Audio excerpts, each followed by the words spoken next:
విశాఖలో గూగుల్ తమ డేటా సెంటర్ని ప్రారంభించబోతుంది. 1 గిగావాట్ వరకు డేటా సెంటర్లో రన్ చేయబోతున్నారు. 1 గిగావాట్ డేటా సెంటర్. సో ఇది చర్చనీయ అంశం వచ్చింది. అయితే దీనికి సంబంధించి ఇప్పటి వరకు వచ్చినటువంటి రకరకాల కథనాలు. సో ఇక్కడ 1,00,000కు పైగా ఉద్యోగాలు వస్తాయి అని చెప్పి ప్రభుత్వం చెప్తుంది. కానీ ఇక్కడ వచ్చేది కేవలం 200 ఉద్యోగాలే అనేది ఒకటైతే, దీనికి అత్యధికంగా నీళ్లు కావాలి, అత్యధికంగా పవర్ సప్లై కావాలి. విశాఖ నగరం మొత్తం కలిపి ఒక రోజులో ఎంత కరెంటు కాలుస్తుందో ఈ ఒక్క డేటా సెంటర్కే అంత పవర్ సప్లై ఇవ్వాల్సి ఉంటుంది. ఇలా రకరకాలైనటువంటి కథనాలు. అందుకనే దీన్ని ఆ దేశం వద్దంది, ఈ దేశం వద్దంది, అది జరిగింది, ఇది జరిగింది, ఓవరాల్ ఇవన్నీ పక్కన పెట్టేసేద్దాం.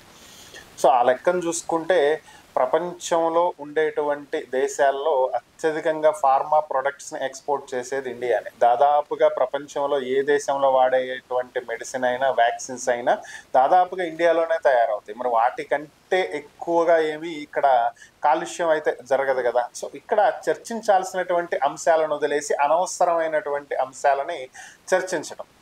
సో ముఖ్యంగా ఈ విమర్శలు మానుకుంటే కొంతవరకు బెటర్గా ఉంటుంది. అయితే ఇక్కడ ఏంటి అంటే, అసలు వైజాగ్ని ఎందుకు ఎంచుకున్నారు, ఇక్కడ ఎందుకు ఇంత ఎక్కువ పవర్ యూజ్ అవుతుంది, అసలు దీనివల్ల కలిగేది లాభమా నష్టమా అనేటువంటి అంశాల్లో కనుక వెళ్ళినట్లయితే, ఇక్కడ 1 గిగావాట్ డేటా సెంటర్ని ఏర్పాటు చేయాలి అంటే ఇదేమి చిన్న విషయం ఏం కాదు. అదేమి ఈ రోజో రేపో అయిపోయేది కాదు. 1 గిగావాట్ సెంటర్ ఆ రేంజ్లో ఏఐ సర్వర్స్ యూజ్ చేయాలి అంటే చాలా పెద్ద ఎత్తున ఇన్ఫ్రాస్ట్రక్చర్ డెవలప్ చేయాలి. సో దీనికి సంబంధించి భారీ స్థాయిలో ఇంటర్నెట్ యూసేజ్ అనేది ఉంటుంది.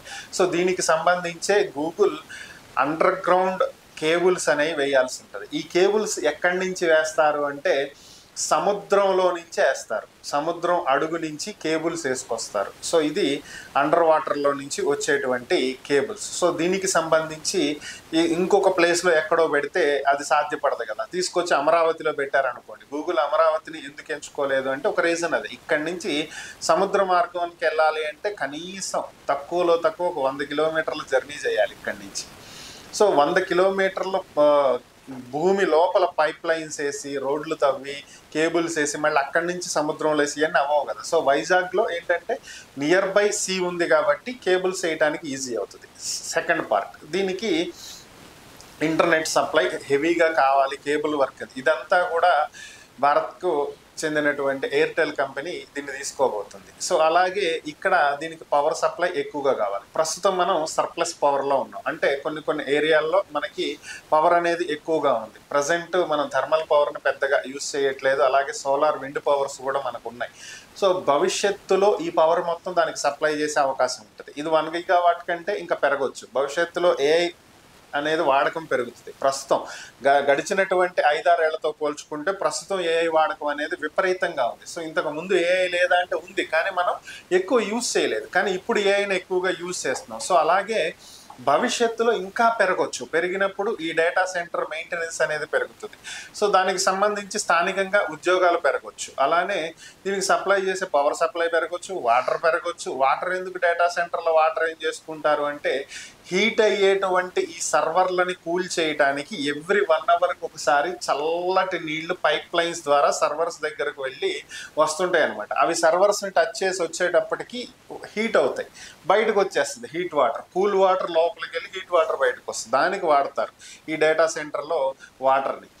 సో ఇలా ప్రతిదానికి అది నష్టం అవుతుంది, ఇది నష్టం అవుతుంది, దీనివల్ల పర్యావరణానికి ఇబ్బంది, అది ఇది అని చెప్పి మనం చెప్పుకుంటూ పోతే చివరికి ఈ ప్రాంతాల అభివృద్ధి అనేది ఏమీ జరగదు. సో సింపుల్గా చెప్పాలి అంటే లాస్ట్ గవర్నమెంట్లో అమర్ రాజా బ్యాటరీస్ వల్ల మొత్తం అంతా నష్టపోతున్నాము అని చెప్పి నానా హంగామా చేసి పొల్యూషన్ కంట్రోల్ బోర్డు అని అదని ఇదని చేస్తే చివరికి అమరాన్ బ్యాటరీస్ ఇక్కడ నుంచి తరలి వెళ్ళిపోయేటువంటి పరిస్థితికి వచ్చినటువంటి సిచ్యువేషన్. ఇక్కడ మొత్తం తిరుపతి దగ్గరలో ఉన్నటువంటి వాళ్ళ యూనిట్నే క్లోజ్ చేసేసినటువంటి సిచ్యువేషన్. సో ఇలాగే ప్రతి విషయాన్ని మనం ఇంకొక కోణంలో చూసి చర్చిస్తే అది వేరేలా వెళ్తుంది. కాదు, ఇంకొక కోణం డెవలప్ చేయాలనేటువంటి ఉద్దేశంలో వెళ్తే ఇంకోలా వెళ్తుంది.